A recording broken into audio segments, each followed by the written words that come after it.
días a todos. ¿Estáis ya conectados, no? Bueno, es posible que os extrañe que no esté aperturando este curso de peritos judiciales del 21 Roberto Medingullá, presidente del Consello Galego de Colegios de Aparejadores y Arquitectos Técnicos y también presidente del Colegio de la Arquitectura Técnica de La Coruña, como figuraba en el programa. Pues me dijo que lo disculpara, cosa que estoy haciendo, ya que tiene hoy una reunión del Consejo de Aparejadores en Madrid. Y aunque pudiese a lo mejor conectarse online, tenía miedo de que fallara cualquier cosa, ya que estaría con un equipo no habitual o preparado para ello. Por tanto, lo disculpamos y lamentamos no oír sus siempre interesantes y profesionales palabras, pero sí que contaremos con él en la clausura del curso el próximo día 30. Una vez explicada esta situación, comentamos que este año no fue posible realizar el curso presencialmente, que era lo que todos deseábamos, debido a la incertidumbre y condiciones que la situación por el COVID exigía y que aún no está del todo aclarada. Desde nuestra asociación agradecemos la colaboración para la realización de este curso de peritos 21 al Consejo de Colegios de Aparejadores de Arquitectos Técnicos, así como también a la Fundación Musad por su interés también en la formación y reciclaje del arquitecto técnico para la actividad de la pericia judicial. También agradecemos al Colegio de la Arquitectura Técnica de La Coruña su gran colaboración con la preparación y experiencia telemática que tiene para la organización de cursos online. Y también no nos debemos de olvidar y agradecer a Víctor Porto, responsable del Departamento Técnico del Colegio, su gran aportación por sus grandes conocimientos. Experiencia y paciencia que tiene para la coordinación de este tipo de cursos. Por último, comentar que este curso está orientado y puntúa para los compañeros que quieren formar parte de la asociación e ir en las listas que todos los años presentamos la asociación ante los organismos judiciales, agencia tributaria, etc. También sirve para la formación específica del convenio suscrito con la Xunta de Galicia y también el curso lo consideramos útil para la actualización continua de los profesionales de nuestro sector dedicados a la pericia judicial. Por ello, traemos ponencias tanto jurídicas como técnicas. Damos comienzo, por tanto, a este curso agradeciendo también la presencia de todos los asistentes, ya que sin ella no podríamos llevar a cabo, y también decir que ello nos anima para seguir organizando cursos y jornadas con los temas que entendemos de más interés y actualidad, tanto los profesionales asociados para los no asociados. Ahora, unas notas para este curso. El acceso que vamos a tener a la plataforma de formación se facilitará por correo electrónico el lunes por la mañana. La documentación y los cuestionarios de evaluación correspondientes a este fin de semana estarán disponibles una semana hasta el lunes 1 de noviembre. Para que las ponencias se desarrollen de la mejor manera posible, acordaros de mantener desactivados el vídeo y el micrófono de vuestros equipos. Las consultas pueden plantearse a través del chat de la plataforma disponible en la esquina inferior derecha y se atenderán una vez finalizada la ponencia. Quien prefiera plantearla de palabra o a través del micrófono de su ordenador puede hacerlo solicitándolo a través del chat. Después, para el curso también es interesante y tener el correspondiente certificado, es necesario estar conectado a las videoconferencias y también hacer los cuestionarios de evaluación planteados en la plataforma de formación online que ya os dije que se os iba a mandar el lunes. Pues nada más. De momento, entonces, vamos a comenzar el curso con la primera ponencia del día de hoy, para la que contamos con la colaboración de don José Antonio Varela Agrelo. Diremos brevemente que José Antonio Varela Agrelo es actualmente magistrado de la Sala Civil y Penal del Tribunal Superior de Justicia de Galicia, licenciado en Derecho por la Universidad de Santiago de Compostela desde el año 79. En el año 89 accede a la carrera judicial ocupando varios cargos y desde el año 2011 hasta el 2021 ha sido presidente de la Audiencia Provincial de Lugo. En el 93 fue designado con la Cruz Distinguida de Primera Clase de la Orden de San Raimundo de Peñafort. Después, en el año 95, tiene el Premio de Investigación Jurídica convocado por el Consejo General del Poder Judicial y de la Xunta de Galicia. Ha representado a España en diversos foros internacionales en Bruselas y en 7 países más. Ha sido designado por el Consejo General del Poder Judicial director coordinador de diversos cursos de formación dirigidos a jueces y magistrados. Desde el año 1999, es miembro de la Red Judicial Europea, creado por la Comisión Europea para promover la cooperación jurídica internacional y en el espacio judicial común. Ha publicado múltiples trabajos y artículos de contenido jurídico en diversas revistas y publicaciones nacionales y extranjeras, y en múltiples ocasiones ha impartido diversas ponencias y conferencias. Le damos paso a don José Antonio, que nos va a exponer la ponencia sobre la prueba pericial de acuerdo a la Ley de Enjuiciamiento Civil. Don José Antonio tiene la palabra. Buenos días, muchas gracias Julio por la presentación. Espero que se oiga bien.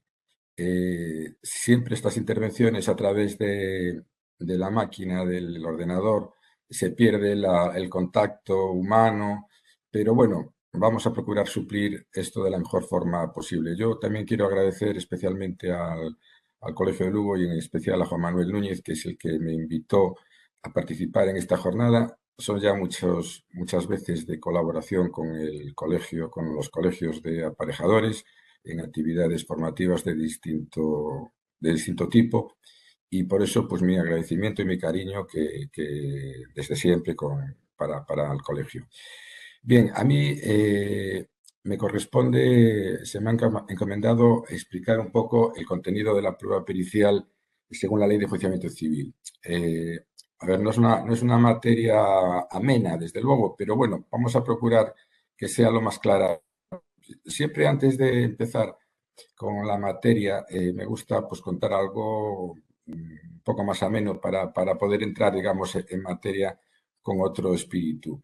El otro día, pues viendo un programa de televisión, un concurso que preguntaba sobre el origen de el significado de puñeta, bueno, pues para los que no estáis familiarizados con el mundo forense, con el mundo de los juzgados, veréis que algunos jueces, no todos, llevan unas puñetas en las mangas. Estas puñetas, el tenerlas o no, distingue la categoría de juez de magistrado, que son 2 categorías profesionales dentro de la misma carrera, que es la carrera judicial. Pero lo curioso es que el término, que a veces se utiliza, vete a hacer puñetas, tiene una explicación porque es un trabajo muy laborioso. En Galicia, por ejemplo, ahora lo suelen hacer en camariñas, ¿no? Estas puñetas, pero hace años, como era un trabajo tan tedioso, se les encomendaba a las presas de la cárcel. Y entonces, cuando decían vete a hacer puñetas, pues muchas veces era vete a la cárcel y vete a hacer este trabajo tan pesado que es hacer puñetas, que por cierto, las presas cuando salían, pues se podían llevar para empezar una nueva vida parte de lo que se obtenía con la venta de esas puñetas que ya desde hace años se utiliza por los jueces cuando visten la toga. Bueno, vamos a empezar entonces con la ponencia ya. Y para no ir, no sé si vamos a quitar esto así para que se vea mejor. Para ir de lo general a lo concreto, hay que empezar diciendo que el derecho es un instrumento al servicio de la sociedad, al servicio de la paz social, de la convivencia, es una forma civilizada de resolver conflictos y que es necesario en tanto en cuanto las personas no vivimos solas, vivimos en sociedad, y esa sociedad, y esto lo sabemos todos, en los distintos niveles de la sociedad, genera conflictos. Por eso, para eso está el derecho. Y dentro del derecho, el proceso es el instrumento que tiene el derecho para encauzar y tramitar por unos trámites, por unos cauces preestablecidos, respetando determinadas reglas, las contiendas. Hay varios tipos de proceso. Aquí vamos a hablar del proceso civil, de la prueba pericial según la Ley de Enjuiciamiento Civil. La organización judicial, la justicia o la jurisdicción tiene básicamente cuatro ramas principales, que son el orden jurisdiccional civil, el penal, el contencioso administrativo y el laboral. El orden jurisdiccional civil que se encauza luego en el aspecto procesal a través del proceso civil regulado en la Ley de Enjuiciamiento Civil, resuelve contiendas entre particulares. Es decir, aquí lo que están en juego son intereses, personas particulares, es decir, no hay un interés público en juego cuando dos personas, a diferencia de lo que ocurre en el proceso penal, en el que es la sociedad la que tiene un interés en perseguir determinadas conductas. En el ámbito contencioso, hay también un interés público porque está la administración pública por el medio, pero en el proceso civil son las contiendas de los particulares, es decir, de personas físicas o jurídicas que están situadas en un plano de igualdad.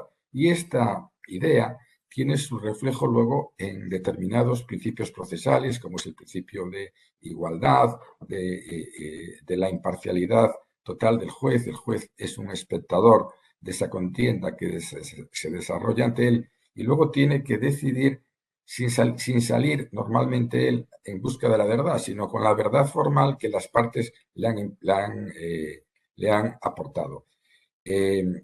Para no, digamos, perder esa imparcialidad que ha de caracterizar el proceso civil. La actividad probatoria es una fase fundamental del proceso. En el proceso, surge cuando hay una controversia y esa controversia puede ser básicamente de dos tipos. Las partes discrepan sobre los hechos o las partes discrepan sobre la interpretación de unos determinados hechos. Podemos poner algún ejemplo. A veces, imaginaros, una cláusula de un testamento. Una cláusula de un testamento dice lo que dice. Lo que pasa es que a veces la redacción de la cláusula puede estar sujeta a distintas interpretaciones. Bueno, pues ahí sería un hecho no controvertido, un hecho admitivo, la existencia de un testamento válido. Lo que pasa es que habrá que ver la interpretación de ese testamento y la aplicación del derecho al mismo. Pero otras veces, y esto es lo más frecuente, las partes discrepan sobre los hechos. En el ámbito, por ejemplo, de los vicios en la construcción, pues una parte mantiene que hay determinados vicios y que esos vicios tienen una determinada causa y la otra pues puede mantener una versión contraria. Por lo tanto, la prueba, según la Ley de Enjuiciamiento Civil, tiene como objeto establecer los hechos controvertidos. Y esto de los hechos controvertidos es algo que en el proceso, desde que tenemos la Ley de Enjuiciamiento Civil actual, que ya es del año 2000, se depuran en el propio procedimiento, bien en la audiencia previa, como luego veremos en el procedimiento ordinario o en el juicio verbal. Es decir, que hay un momento en el procedimiento donde el juez pregunta a las partes, bueno, ¿cuáles son los hechos controvertidos? O dice, bueno, yo creo que los hechos controvertidos son estos, y las partes dicen, pues sí, pues no, pues falta esto o falta lo otro. Y la prueba ha de ir encaminada exclusivamente a los hechos controvertidos, porque los hechos admitidos no son necesarios, no son objeto de prueba. Bien, pues los medios de prueba, pues son básicamente el interrogatorio de la parte, la prueba testifical, la prueba pericial y la prueba de reconocimiento, ¿no? Luego hay también otras pruebas como las presunciones y demás, pero la prueba pericial, por lo tanto, es uno de los medios de prueba previstos en la Ley de Enjuiciamiento Civil. Y también es importante para situaros, digamos, un poco en este mundo del proceso civil, que a diferencia de lo que ocurría antes de la Ley de Enjuiciamiento Civil del año 2000, en el que había múltiples procedimientos, la ley del 2000 trata de ser un código procesal, unificar todos estos procedimientos y instaura básicamente dos procedimientos normales, que son el ordinario y el verbal. En el verbal, en el ordinario, hay una demanda, una contestación, este es el esquema normal, y luego hay una citación a una audiencia previa, que es, como os decía antes, donde el juez, entre otras cosas, trata de depurar el proceso y establecer cuáles son los hechos controvertidos. Y lo mismo ocurre, si bien no hay audiencia previa, en un trámite más sencillo en el juicio verbal, que desde hace pues, unos 2 años también ya, antes no tenía contestación por escrito, pero ahora sí la tiene. Bueno, y con esto, hecha esta introducción, llegamos a lo que es, que no se ve aquí, no sé por qué, ahí. Llegamos a lo que es la prueba pericial propiamente dicha. Vamos a mover esto aquí un poquito, así. Bien, la prueba pericial, uno de los medios de prueba de la Ley de Enjuiciamiento Civil, está regulada en los artículos 335 a 352. Bueno, esta presentación se os va a facilitar inmediatamente después de la intervención, con lo cual ahí tenéis esa información resumida. Podríamos definirlo, por lo tanto, a la prueba pericial como un medio de prueba mediante el cual se aportan al juez conocimientos científicos, artísticos, técnicos o prácticos para valorar hechos o circunstancias relevantes. La definición se obtiene del artículo 335. Y la forma, no confundir el hecho de tener que ir a veces a un juicio y a dar explicaciones sobre forma pericial, con el dato de que la forma de la prueba pericial es por escrita. La forma se hace a través de un dictamen escrito, elaborado por experto en las distintas materias, aquí sería el caso vuestro de la arquitectura técnica, al que se acompañan los documentos necesarios para su comprensión. Esta sería la forma en la cual se plasma el contenido de una prueba pericial. De aquí también podemos obtener otro concepto importante, que es el concepto de perito, siendo perito la persona física o jurídica ajena al proceso que emite un dictamen aportando su conocimiento específico a fin de auxiliar al juez sobre algún extremo relevante para su decisión. Siempre hay una polémica. Una persona que ha sido testigo puede ser perito. Hay algunos jueces que son muy estrictos con la distinción de estas dos figuras. El testigo, un testigo que además de ser testigo de los hechos, tiene conocimientos técnicos, se le puede preguntar sobre desde ese punto de vista técnico. Bueno, pues esta posibilidad está prevista en la Ley de Enjuiciamiento Civil, en el artículo 374, con la figura del testigo perito, pero no es propiamente una prueba pericial, es una prueba testifical en la cual se da la posibilidad al testigo, que además de ser testigo, es decir, una persona que ha tenido un contacto con los hechos, como el perito, como vemos en la definición, es una persona ajena al proceso, el testigo no, porque el testigo de alguna forma ha tenido contacto con los hechos controvertidos y en ese caso se establece esa posibilidad, pero tengamos en cuenta que el testigo perito no es esta no es una verdadera prueba pericial. ¿Quién nombra al perito? Hay básicamente hay dos posibilidades.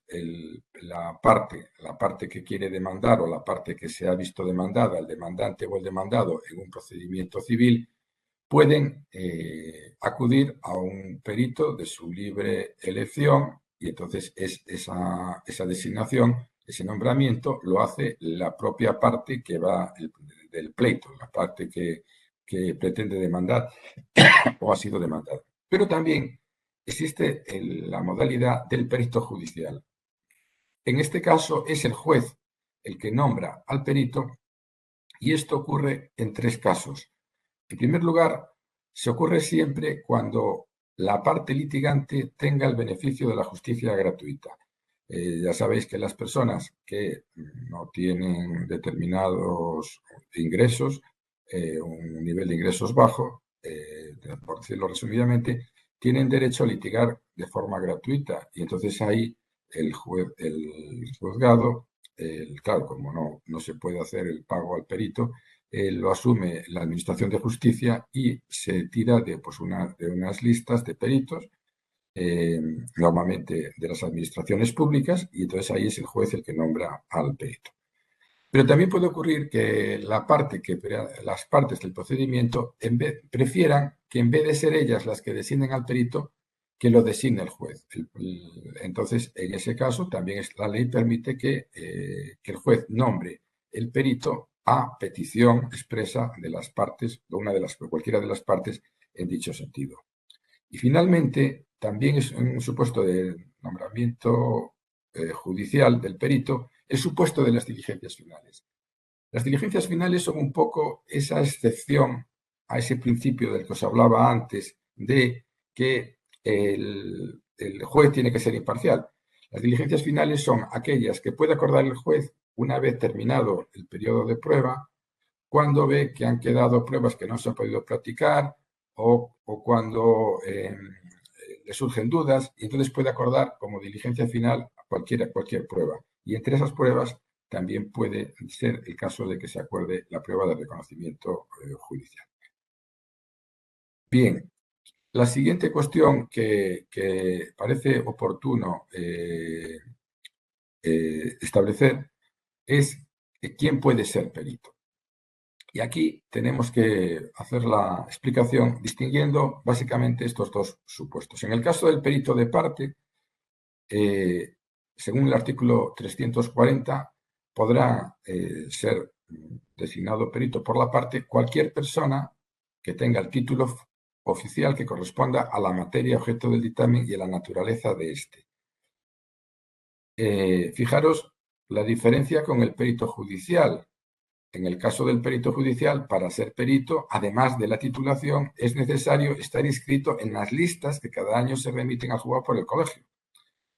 Y esto, el representante del colegio en la presentación de este curso se ha referido a ello. Es decir, pues cada colegio puede establecer determinados requisitos, como por ejemplo un curso de este tipo, para que las personas, estando colegiadas, teniendo el título, quieran estar en las listas de peritos judiciales que, que tengan que pasar ese curso. Pero los peritos de parte no tienen que estar en las listas, basta con que tengan el título. Yo, como un profesional liberal de cualquier tipo, se acude a él, se presenta el dictamen y ese dictamen es válido siempre que, eso sí, tenga el título oficial. Si no, estaríamos ante una figura del intrusismo. Pero, además, para el caso concreto, es necesario que, en el caso del perito, bueno, esto es común para los dos, que no concurran motivos para no actuar en el caso. ¿Y cuándo concurren motivos para no actuar en el caso? Bueno, pues básicamente el primero es que se haya intervenido en una mediación o arbitraje en relación con el mismo asunto. Es decir, si antes de este pleito hubo un intento de mediación o de arbitraje, esa persona que haya actuado como perito, si es que actuó, no puede en principio ser perito en ese procedimiento, salvo que las 2 partes de común acuerdo digan que sí, que no tienen inconveniente en que actúe. Esto es igual para los 2 supuestos. Lo que diferencia es la segunda causa de impedimento para el caso concreto, es la diferencia está en que en el perito de parte, además, habrá un impedimento si concurre motivo de tacha. La tacha es una circunstancia que hace dudar de la imparcialidad del perito. Están en el artículo 343 Y son básicamente pues, una relación de amistad con las partes, con sus abogados o procuradores, parentesco, hasta el cuarto grado, interés o, como es una relación abierta, cualquier otra causa que pueda poner en duda esa imparcialidad. Luego veremos la trascendencia que tienen las tachas. Fijaros que el perito de parte hay un impedimento cuando concurre motivo de tacha. En el caso del perito judicial, el impedimento para actuar en el caso concreto es si concurre un motivo de recusación, que veremos a continuación cuando ocurre esto. Bien, insistiendo entonces en esta materia, la tacha consiste en un escrito que la parte que entiende que ese perito concurre esas circunstancias advierte al juez, oiga, aquí este señor concurre esta circunstancia, yo formulo tacha contra el mismo. La tacha, es importante recordar que no anula ni invalida el dictamen. El dictamen es válido, lo que pasa que el juez lo valorará pues teniendo en cuenta esa tacha y cómo aprecie él la concurrencia o no de la tacha. Una cuestión importante que tenéis que retener es que los peritos de parte solo pueden ser objeto de tacha, no de recusación. Insisto, los peritos de parte solo pueden ser objeto de tacha, no de recusación. Porque no hay una designación judicial. Si hay una designación judicial, se entiende que es casi como participa ya de una forma mucho más importante en la función jurisdiccional. Y entonces, como este es un perito de parte, la única posibilidad es formular una tacha. Y los motivos, como hemos dicho, están en el artículo 343, que no es un numerus clausus de causas, sino que es una relación abierta porque, puesto que el último de los apartados dice o cualquier otra circunstancia análoga que pueda poner en entredicho esa imparcialidad. La recusación está prevista, las causas de recusación, que ya digo, solo afectan a los peritos judiciales, en el artículo 219 de la Ley Orgánica del Poder Judicial y el 124.3 de la Ley de Enjuiciamiento Civil. Fijaros que el artículo 219 de la Ley Orgánica del Poder Judicial es el artículo que establece las causas de recusación de los jueces. Esto pone de manifiesto la importancia de la función jurisdiccional hasta el punto de que se equiparan las causas de recusación de los peritos con las de los jueces y se remite a ese artículo que básicamente establece pues eso, pues la amistad, el parentesco, el interés, etcétera, con cualquiera de las partes o de sus abogados o procuradores. Bueno, están ahí para ver, no vamos a detenernos en tal. Pero además de estas, en el caso de los peritos civiles, el artículo 124.3 añade 3 causas más a las posibles causas de recusación.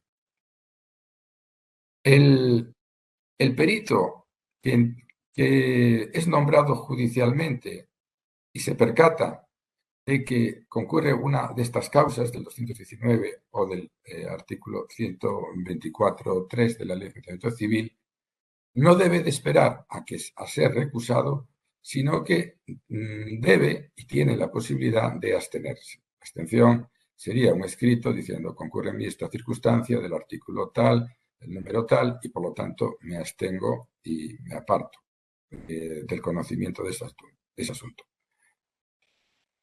Pero también, en ese caso, si se entiende suficientemente justificada la causa de abstención, que también puede ser rechazada por el juez, el juez, el perito, queda liberado de los derechos y de las obligaciones del cargo de perito. También puede ocurrir que el perito sea apartado en el caso de que se estime la causa de recusación planteada por la parte. Podrán ser recusados los peritos judiciales si concurre, por lo tanto, un motivo legal de los que hemos visto anteriormente.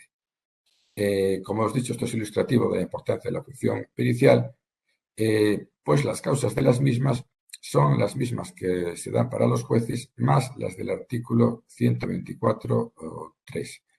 La recusación se plantea por un escrito de la parte, formulando la recusación, del cual se le da traslado al perito. El perito puede aceptar o no la causa de recusación. Si la acepta, pues ya está, se le tiene por apartado. Si no la acepta, se abre un pequeño incidente dentro del expediente y el juez resuelve si entiende correcta o no la recusación y, como decíamos, si se estima, el perito es apartado. ¿Cuáles son las obligaciones del perito? Bueno, el perito, si acepta el cargo, tiene que formular juramento o promesa de que se ha actuado y, en su caso, se actuará con la mayor objetividad posible, tomando en consideración tanto lo que pueda favorecer como lo que sea susceptible de causar perjuicio a cualquiera de las partes y que conoce las sanciones penales en las que podría incurrir si incumpliere su deber como perito. Es decir, hay una solemne, este juramento o promesa, que en el caso de que el perito, tenga que ir a sala, pues se le reiterará este juramento, pero incluso en los dictámenes por escrito que se han de presentar, ha de constar expresamente este juramento. Y esto se hace, bueno, para resaltar la solemnidad, la importancia y la trascendencia de lo que es la prueba pericial, que puede determinar, puede llevar a que el pleito se decante en un sentido o en otro, aunque luego veremos cómo se valora la prueba pericial.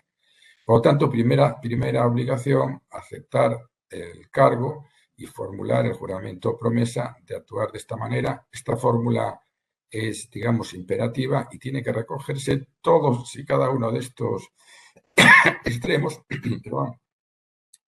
que están en la Ley de Enjuiciamiento Civil. Además, lógicamente, el perito tiene que elaborar el dictamen según su leal saber y entender.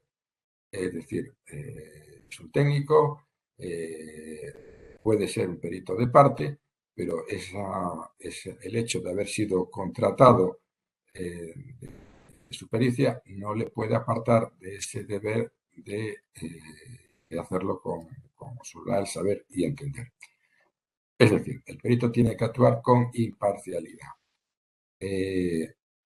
Cuestión que a veces es complicada, porque si un perito es contratado, lógicamente, bueno, pues tendrá que complacer o procurará complacer a la parte que le ha nombrado, pero eso puede dar lugar, en el caso de que sea una desviación de la función pericial, de leal saber y entender, a una posible responsabilidad. Por lo tanto, hay determinados límites que, desde luego, el perito no debe de traspasar. Además, el perito tiene la obligación de comparecer al juicio si fuere llamado, que no siempre ocurrirá, pero si fuere llamado, cuando el juez lo considere necesario o las partes así lo soliciten y el juez lo entienda pertinente, tiene que comparecer al juicio y en ese caso, si no lo hace, puede incurrir en una multa de 180 a 600 euros. Por lo tanto, en el caso de que surja cualquier contratiempo, lo que tiene que hacer es llamar, avisar, para justificar la ausencia y, en su caso, bueno, pues podría suspender el juicio, ser convocado nuevamente, pero se evitaría el pago de la multa. Y también está obligado a permitir, si a ello accede el juez, a la presencia de las partes en las operaciones periciales. Es decir, el perito normalmente, antes de emitir el dictamen, tendrá que hacer un trabajo de campo en el lugar, en la finca, o en el caso de tal, en el piso, en la edificación, donde sea. Las partes pueden solicitar y el juez puede acceder o no a que las partes, siempre que no obstaculicen la labor del perito, a estar presente en esas operaciones periciales. ¿Cuáles son los derechos del perito? Pues el perito, lógicamente, es una profesión liberal, remunerada, y por lo tanto tiene derecho a, salvo caso de justicia gratuita, que son peritos que actúan, digamos, dentro de su cargo de funcionario público, pero los profesionales liberales, por su trabajo, lógicamente, tienen derecho a cobrar sus honorarios, un pago que la parte que lo ha pagado, imaginemos que después vencen el pleito y hay una condena en costas, la parte podrá recuperar el importe abonado a su perito, porque los honorarios del perito integran el contenido de lo que son las costas judiciales. Antes de hacer su trabajo, también pueden pedir una provisión de fondos anticipada. Y si no se le efectúa, pues también tienen el derecho a no hacer el trabajo encomendado. Puede ocurrir que una de las partes haga la provisión y otra no, también está previsto en la ley, entonces se le pregunta a la otra parte si lo quiere hacer, etcétera, etcétera, pero en cualquier caso se puede pedir una provisión anticipada de fondos. Y también el perito tiene derecho, en el caso de que haya sido objeto de una tacha y él considere injusta esa tacha, una tacha infundada que afecte a su honor o a su prestigio profesional, puede pedirle al juez que se declare expresamente infundada la tacha que se haya formulado contra él mismo. Vamos a pasar ahora a describir la estructura del dictamen, partiendo de la base de que no hay tampoco una exigencia expresa de cuál es el contenido del dictamen, pero por sentido común y por la práctica forense, lo que se suele hacer es, en primer lugar, el perito se identifica, se encabeza con su nombre, su número de colegiado, su titulación. A continuación viene ese compromiso de imparcialidad que decíamos antes, ese juramento promesa solemne de hacerlo correctamente o con objetividad y demás. Se describe cuál es el objeto de la prueba pericial, los antecedentes que entienda ilustrativos para la mejor comprensión del dictamen. Y luego, normalmente, las partes que han propuesto, o el juez, si es el juez el que ha solicitado la designación del perito, lo que hace, formulan una serie de cuestiones concretas sobre qué extremos quieren que establezca el perito según su dictamen. Y entonces, lo que debe hacer el perito es contestar ordenadamente, poniendo la pregunta y a continuación la respuesta, las respuestas según su criterio a esas preguntas basados en su trabajo y en su experiencia. Y esto debe hacerlo de forma comprensible. Es decir, el objeto de la pericia es aportar al juez unos conocimientos que el juez no tiene y que además le puede ser difícil de entender. Y entonces, sin renunciar al rigor, el perito tiene que dar unas respuestas en unos términos que sean comprensibles para el conocimiento del juez y de las demás partes. Siempre es muy importante que se establezcan unas conclusiones sobre el resultado del dictamen, que son las que, bueno, básicamente luego el juez va a valorar con mayor detalle. Por supuesto, indicar la fecha y el lugar y firmarlo. Este sería el contenido o la estructura del dictamen. La prueba pericial, así que siempre digo que la ley de enjuiciamiento civil ha sido un gran éxito. Yo, cuando empezó su vigencia, yo no la viví en la primera instancia, yo ya estaba en la audiencia y fue un cambio revolucionario porque introdujo la frescura, sentido común, los juicios se grababan y demás. ha prestado, digamos, un gran servicio a la sociedad, a la nueva ley de enjuiciamiento civil. Quizás uno de los puntos oscuros, para mí, una de las cuestiones peor reguladas es esto que vamos a decir a continuación, porque el procedimiento, aunque esto es algo que a vosotros tampoco os afecta directamente, es algo más una cuestión del abogado y del procurador, para estar situados os interesa también tener alguna idea de cuál es el camino procesal que sigue vuestro dictamen, en qué momento se puede presentar y se ha de aportar. Y ya digo, esto es un poco confuso en la ley. Pero bueno, tratando de poner un poco de orden en esa confusión, podemos decir que la regla general es que en el caso de los peritos de parte, la regla general es que el dictamen se aporta con el escrito de demanda, de contestación, o en su caso, si hay recomendación o contestación, de la contestación de la recomendación o de la contestación. Bueno, la recomendación, para los que no lo sepan, es la posibilidad que tiene el demandado, en algunos casos, de no solo contestar a la demanda, sino reconvenir, es decir, formular una demanda contra el primer demandante. Entonces, ahí es como si se añadiera un segundo procedimiento dentro del primero con una nueva demanda reconvencional, que se llamaría aquí, frente al primitivo demandante. Bueno, pues tanto en escritos de demanda, contestación, reconvención o contestación, la regla general es que el dictamen se aporta en ese momento. Pero hay excepciones. La primera si no es posible. Imaginemos que haya problemas de plazos, el perito le sea imposible. Entonces, la parte puede decir, no lo he podido aportar, pero anuncio la futura presentación en cuanto me sea posible, siempre con 5 días de antelación a determinados actos procesales, etcétera, etcétera, pero cabe la posibilidad de no hacerlo en estos momentos iniciales. También puede ocurrir que tras los actos de alegación en la contestación a la demanda o en la audiencia previa, imaginemos que se presenta una demanda, no se aporta de informe pericial, pero luego, a raíz de la contestación, se ponen de manifiesto algunos extremos que pueden hacer necesaria justificar o rebatir esas alegaciones de la contestación.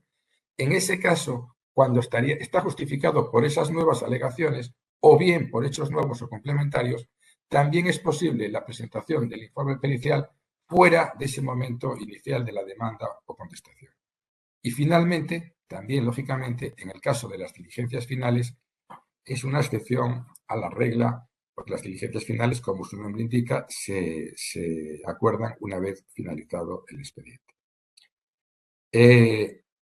Una vez aportado, ¿cómo se practica? Bueno, pues en principio, si nadie dice nada, el dictamen pericial se agota con la presentación por escrito ante el juzgado. Se valorará según las reglas de la plana crítica, pero cabe, y normalmente así se suele hacer, solicitar la comparecencia al juicio para que dé explicaciones o aclaraciones al dictamen. En el caso del procedimiento o del peritaje judicial, recordamos que son estos 3 supuestos: el caso de justicia gratuita, cuando es instancia de parte, que la parte solicita que lo designe el juez, o el caso de las diligencias finales. En ese caso, cada año el colegio profesional correspondiente remite, porque claro, puede haber incorporaciones y bajas y hay que actualizar las listas, una lista de las personas dispuestas a actuar como peritos que están inscritos y en su caso, si se ha establecido, pues han superado las pruebas oportunas y se sortea para que se empiece por uno y a partir de ahí pues se sigue el orden de la lista. Es el letrado de la Administración de Justicia el que llama al perito y el perito, cuando es llamado por el letrado, por el anterior, antes se llamaba secretario judicial, ahora se llama letrado de la Administración de Justicia, el secretario o letrado llama al perito, que tiene 2 días para aceptar el cargo.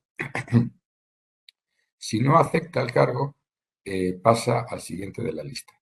Si acepta el cargo, tiene que formular la aceptación y juramento, lo hace normalmente mediante una comparecencia en el juzgado, acepta el cargo y a continuación puede pedir la provisión de fondos, elabora el dictamen y después lo presenta, y también, al igual que ocurre con el peritaje de parte, pues puede ser citado para juicio. Cuestiones sobre el desarrollo de la vista. Como os decía antes, la vista actualmente se desarrolla en audiencia pública y además en unidad de acto. Todas las pruebas se practican en unidad de acto. Por desgracia para vosotros, la prueba pericial es la última que se practica. Los que ya tenéis experiencia de actuación en los juzgados sabéis que vais de últimos. Primero es el interrogatorio de las partes, testificar, etcétera, y de último van los peritos, lo cual a veces pues supone, bueno, pues indeseables tiempos de espera, salvo que el juzgado sea diligente y ya haga una citación tal. Lo que pasa es que a veces es difícil porque, claro, no se sabe cuánto van a durar las pruebas anteriores.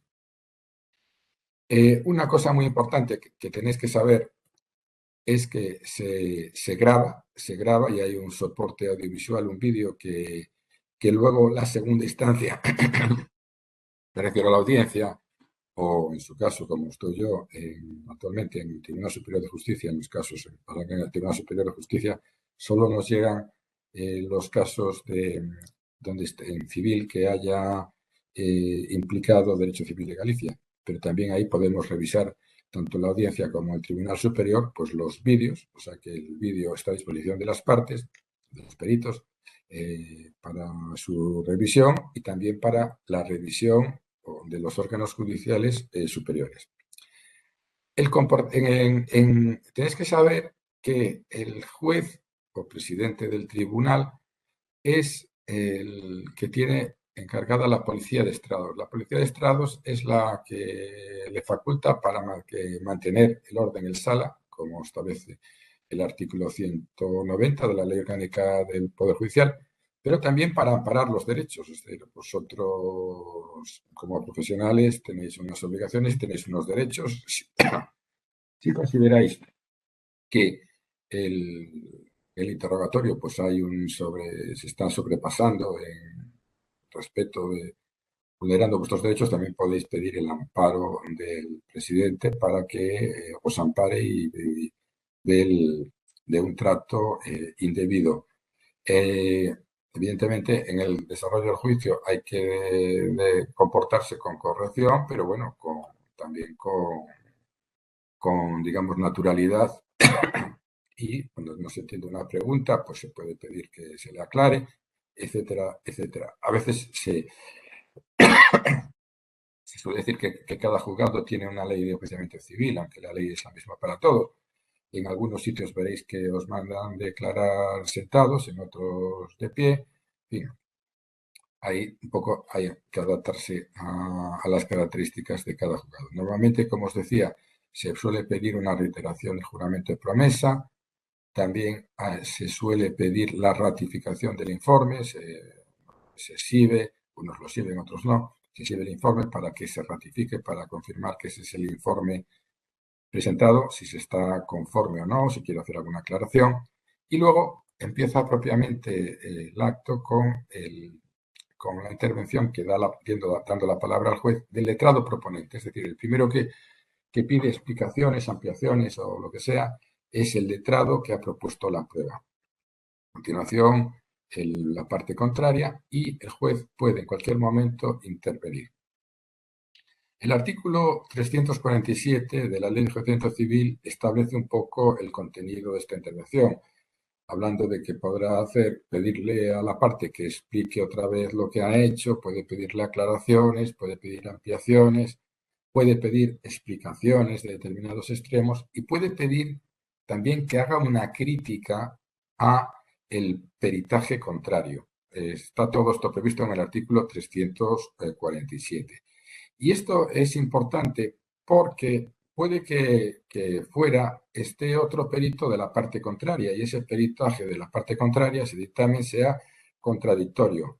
El juez, en ese caso, puede, una vez finalizada la actuación del perito, pedirle al perito que no se ausente, que se quede en la sala o fuera, puesto que puede haber un careo. Puede haber un careo entre peritos para que, a presencia judicial, se contrasten los extremos contradictorios para que el juez pueda ilustrarse y a ver a quién se le concede mayor credibilidad.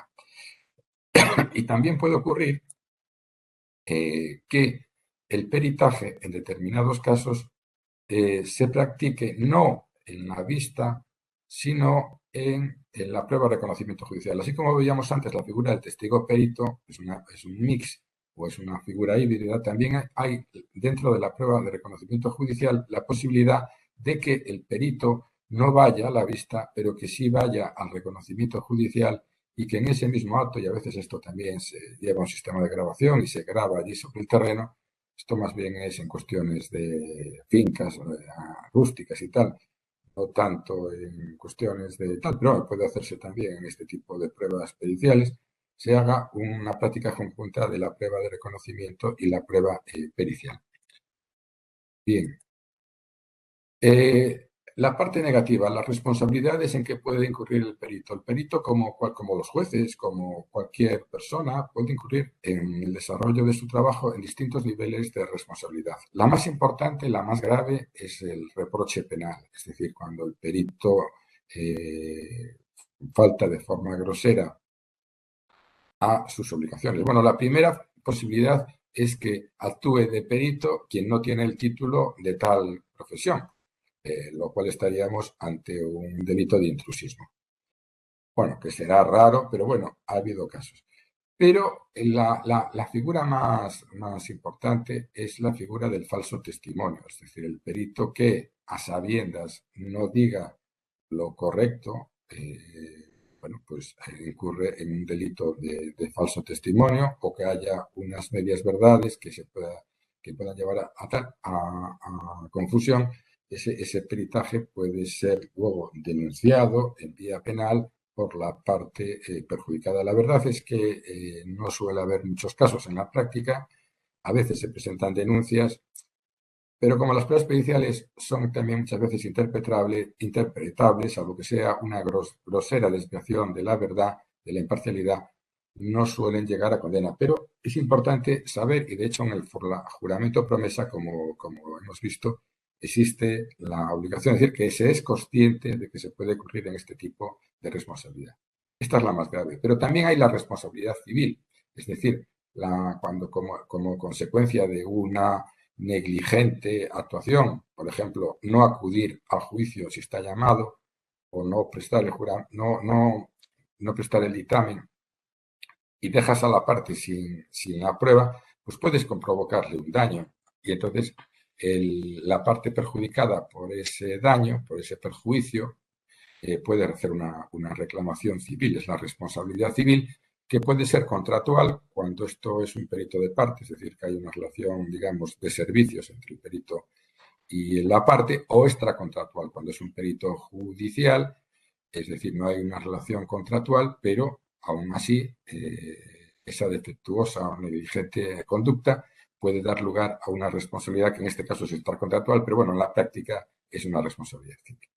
Y por último, el perito también puede incurrir en una responsabilidad disciplinaria por su actuación en sala, por la falta de respeto, por la incomparecencia, por vulnerar el código deontológico, responsabilidades disciplinarias bueno, que pueden ser establecidas por el juez en el ejercicio de esa policía de estrados que tiene o por, si es un tema deontológico, en el ámbito colegial, en el respectivo ámbito tal, puede ser denunciado por cualquiera de los perjudicados y puede haber lugar a una responsabilidad deontológica depurada en ese ámbito.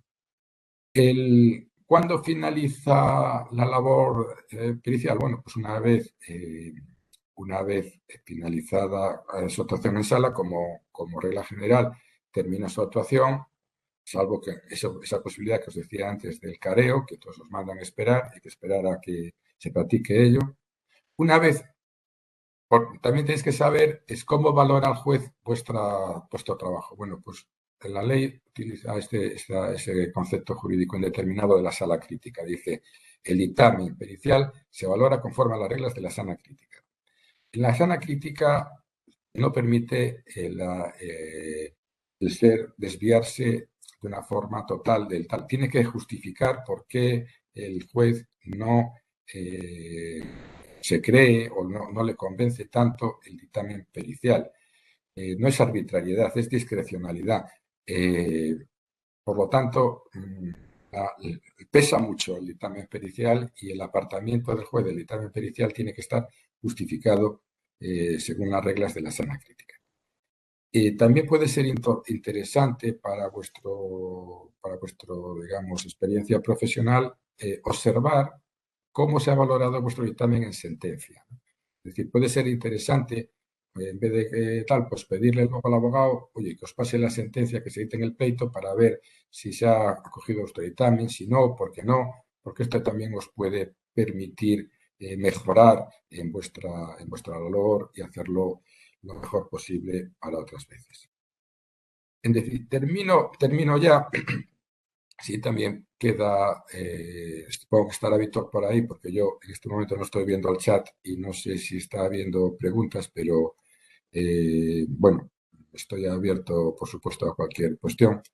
Termino ya con la última proyección conclusiva, recordando algo que he insistido. Es muy importante la prueba pericial. La prueba pericial muchas veces no resuelve el pleito, pero el dictamen puede ser determinante en la decisión del juez. Y hay que ser consciente de eso y lo que explica, pues eso, la responsabilidad que tiene el perito de actuar bien y correctamente, lo cual se explica por la solemnidad del juramento o promesa, como hemos dicho, por el régimen de recusaciones, que es similar al del juez, y por el régimen de responsabilidades en caso del incumplimiento de sus deberes como perito. Por lo tanto, estáis participando de la función jurisdiccional, participando de una función como es administrar recta e imparcial justicia, y yo creo que es muy importante hacerlo correctamente, lo cual redundará también en vuestro prestigio profesional. Y nada más, muchas gracias. Espero que no me hayáis mandado a hacer puñetas, como os decía al principio cuando se hablaba de esto. Muchísimas gracias espero que se haya entendido y quedo a vuestra disposición para cualquier comentario. También hay un test que se os facilitará de 10 preguntas, yo creo que muy sencillas, y ya me dirán cómo tenemos que hacer el tema. Gracias. Hola. Hola. Bueno, pues si no hay preguntas, damos por finalizada la ponencia. Estoy viendo, alguna pregunta estoy viendo, Julio, por aquí, ¿Sí? que me está abriendo un chat. No sé si... Sí, si me permitís, las voy leyendo yo, si queréis. Luis Villar comenta, en cuanto a la figura del testigo perito, ¿podría solicitar el cobro de gastos u honorarios por su intervención? Gracias. Bueno, es una buena pregunta. Yo creo que no. Yo creo que no porque es una, vamos a ver, es una, no supone elaborar un dictamen, sino que es dar una opinión ahí pericial aprovechando su cualificación profesional, pero que no implica, digamos, un trabajo de campo, no implica... Yo, la verdad es que, y aparte, como os decía, no es una verdadera prueba pericial, sino que es una testifical en la cual se aprovecha. Entonces, yo entiendo que no procedería. Ahora la otra, el testigo perito. Hay otra pregunta ahí. La de Luis Villar. La de Luis ya está leída. Lo que tenemos es de Juan Manuel Núñez Rodríguez. Tenemos obligación como peritos a comparecer en un procedimiento a instancia de una de las partes como testigos para responder a cuestiones periciales, perito encubierto, además de que supone realizar una pericial in situ. No sé si es una pregunta o un comentario. A ver, o sea, que si tienen obligación de comparecer, no te entendí muy bien. Yo leo textualmente, tenemos obligación como peritos. Tenemos obligación a comparecer en un procedimiento a instancia de una de las partes, como testigos para responder a cuestiones periciales. Abre paréntesis, perito encubierto. Además de que supone realizar una pericial in situ. Yo lo estoy leyendo y no interpreto si es un comentario o una pregunta. Sí, parece, a ver, es lo que os decía antes, es decir, el perito, para que sea prueba pericial, tiene que ser una prueba pericial propuesta por los modos previstos en la ley, la pericial de parte y la pericial judicial. La figura del testigo perito no es una, bueno, pues siempre puede haber fraudes, pero no es una prueba pericial. Entonces, ahí simplemente, bueno, pues incluso yo entiendo que el perito, si va de testigo, no tiene obligación. Lo que pasa es que si quiere, puede, digamos, complementar su conocimiento directo del hecho. No es porque no, el perito es una persona ajena al proceso, el testigo no, el testigo, el supuesto de hecho que se está ventilando ha tenido un conocimiento previo, pero ese es el conocimiento al que tiene que aportar. Si además quiere dar su opinión, si le es requerida, bien, pero no tiene, tiene obligación de acudir como testigo, pero no tiene obligación de prestar, digamos, Hay otra, ¿no? dictamen pericial. Hay otra pregunta ahí. Sí, Alfredo Amigo Santas Marinas pregunta, ¿nos podemos apoyar en el propio juzgado para reclamación de honorarios no satisfechos y complementarios a la provisión de fondos inicial? Sí, claro. Es decir, hay una provisión de fondos inicial y después, bueno, si el juzgado, si hay, imaginaros que hay más, pues una necesidad de unos gastos superiores y tal, lógicamente, si el juez considera justificada esa ampliación de la provisión, eso se hace a través del propio juzgado.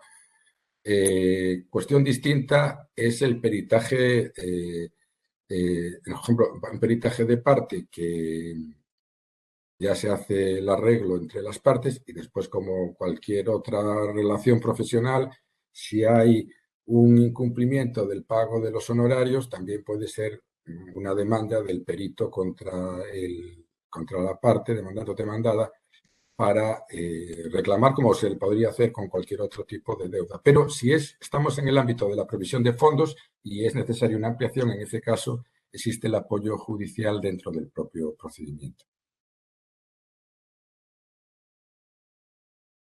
Bueno, parece que no hay más. Parece que no hay más preguntas. Pues si no hay más preguntas, entonces le damos por finalizada la ponencia, agradeciendo a don José Antonio su magnífica exposición y su colaboración con nuestra asociación. Muchas gracias. Muchas gracias al colegio de nuevo, Julio. Gracias.